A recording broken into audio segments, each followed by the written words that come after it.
तो हम कर्म रोज करते जा रहे हैं, तो कर्म का फल भी होगा। जब कर्म का फल होगा तो भोगना पड़ेगा। अब प्रॉब्लम यह है कि जब वो फल मिलता है तो बंदा हाय हाय करता है, रोता है, पिटता है, लेकिन वो उसको लगता है ले मैंने क्या किया था, मैंने क्या किया है। अब भाई आप आज देख रहे हो, इस जन्म को देख रहे हो, पिछले जन्म तो याद नहीं। एक ने कहा जब याद नहीं तो सजा क्यों, ये तो बढ़िया हो गया।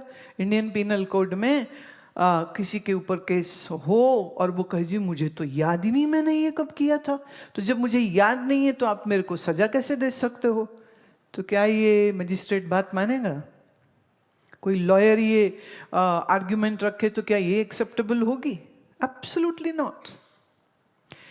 दूसरी और बहुत जरूरी बात, हमारा सबकॉन्शियस अकाउंटेंट है हमारे ही कर्मों का। इसलिए कोई बाहर से चित्रगुप्त या धर्मराज हमको सजा नहीं देने वाले, आपका सबकॉन्शियस आपको सजा देता है। कोई एक्सटर्नल एजेंसी नहीं है जो आपको दंड देती है। अपने कर्म के जिम्मेदार हम, उसका जो फल मिलेगा उसके भी जिम्मेदार हम।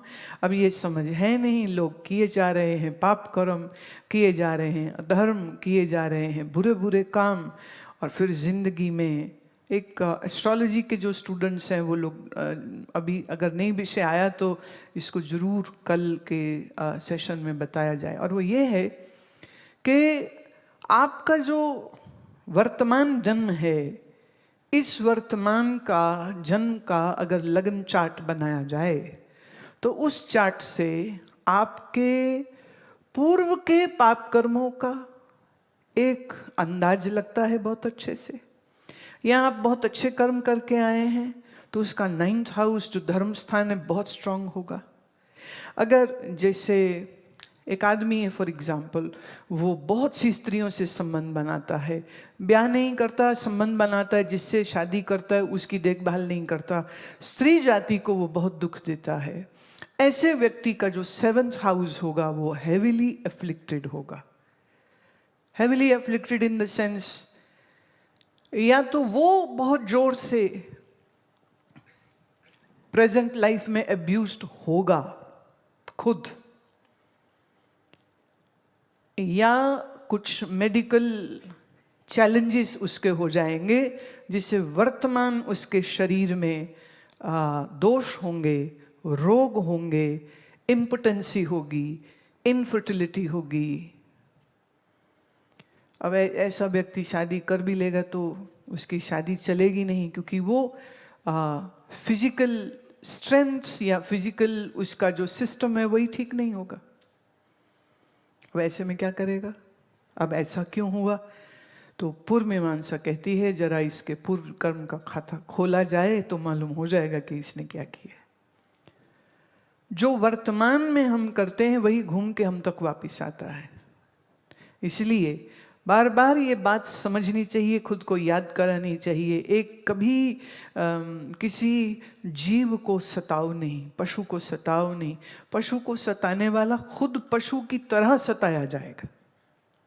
स्त्री को दुख देता है, धोखा देता है, अब्यूज करता है, तो याद रहे वो खुद या तो अब्यूज्ड होगा या उसकी सो कॉल्ड जो भी लाइफ होगी वो इतनी तकलीफ दे होगी कि उस तकलीफ में मैं एक एग्जाम्पल मुझे ध्यान में आ रहा है। एक आदमी बहुत अच्छा यूएस में प्रोफेसर, वहाँ शादी नहीं हुई, फिर यहाँ आया, उसका अमेरिकन सिटीजनशिप देख करके एक महिला ने राजी हो गई कि मैं करती हूँ तुमसे शादी। उम्र में बड़ा था, 50+ था वो, और शादी के कुछ दिन बाद ही, मुश्किल से शायद 5-6 दिन के बाद ही, उस स्त्री ने जो खुद भी वैसे बड़ी उम्र की थी उसने इस आदमी को छोड़ा।